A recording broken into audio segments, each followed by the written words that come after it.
The descent from the mountain through the deep forest was hard and slow. I walked ahead, leading the bull with Minos upon his back. Often he would ask me to stop, pointing with wonder at the creatures hidden among the trees. His eyes were sharp, trained to catch the glint of fur, the rustle in the tall grass, the flash of a bird's wing through the leaves. We ate nuts and dried meat and slept beneath the stars.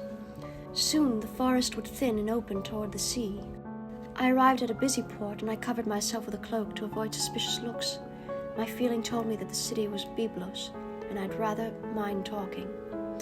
At the shore, a vast ship was moored, its hull dark against the fading light. The captain, or the man I took for the captain, motioned for me to come abroad. "We sail at dawn," he said. "Find a place to sleep, and put the bull with the horses." I set Minos down, soothed the bull, and led him to the pen myself.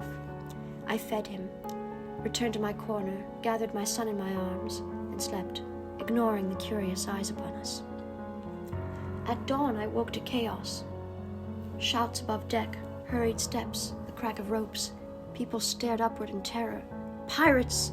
someone cried. "The ship's being taken." I clutched my knife and looked at Minos, still sleeping peacefully through the uproar. Zeus snorted beside me, sensing my fear. "The captain is dead, hanged by those dogs. If we are lucky, they will sell us as slaves." "Slaves?" I repeated, tasting the word with disgust. "I cannot be a slave." 2 days passed in darkness, with little water to share. Only Minos seemed untouched by fear, playing with Zeus and the others imprisoned with us. When at last the ship anchored, I climbed out with Minos in my arms, my javelin at my back. They herded us ashore, forcing us to stand by a wooden platform. People gathered around, the slave market. I held Minos tightly, and out of the corner of my eye saw Zeus being led away with the other beasts. They pushed me up first. "Woman with a baby, knife, and javelin," one pirate announced with a grin. 30 gold coins to begin." Voices rose, 30, 40, 100. Then from the edge of the crowd, a man offered 200. The bidding ended.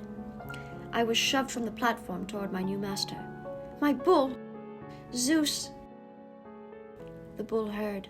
He lowered his horns and charged, scattering men and beasts alike. People fled as he thundered through the market, shattering stalls and ropes, until he stood before me and Minos, sides heaving. I clung to him, shouting, "He is mine! He will harm no one! He only wants to stay with me!" The pirates turned to my buyer. He gave a silent nod. The matter was settled. I would keep the bull. The stranger mounted his horse and rode toward the city. His servant beckoned for me to follow. We arrived before the palace of Lycia, its gates gleaming in the sun. We entered through a side gate into a courtyard of statues and a garden heavy with fragrance. "Wait here," said the servant, and left. Alone I took in my new prison. Zeus knelt so Minos could climb down, and the child ran off to play with other children. A stable boy led the bull away. Once I had left a palace as a princess, and now I entered one as a slave. But that woman no longer lived within me. The years among the nymphs, the birth of Minos, these had changed me. The servant returned and showed me the gardens. My duties, he said, were to clean the gardens and the courtyards, and if time allowed, the kitchens. The king liked to walk among these flowers. If he found my work displeasing, there would be no food for Minos or me that day. That night, I began to dream of escape. I knew now that palaces and freedom can never dwell under the same roof. The overseer of the slaves was a man named Zamar. Zamar taught me the work and the rule of silence. A good worker, he said, is one the steward never notices. It struck me as cruel that excellence should be invisible and only failure seen. But Zamar explained that bad work was punished by being sent back to the slave traders. And for me that would mean losing Minos and Zeus. That I could never risk. So I worked hard, without complaint. I kept my head low and my hands busy.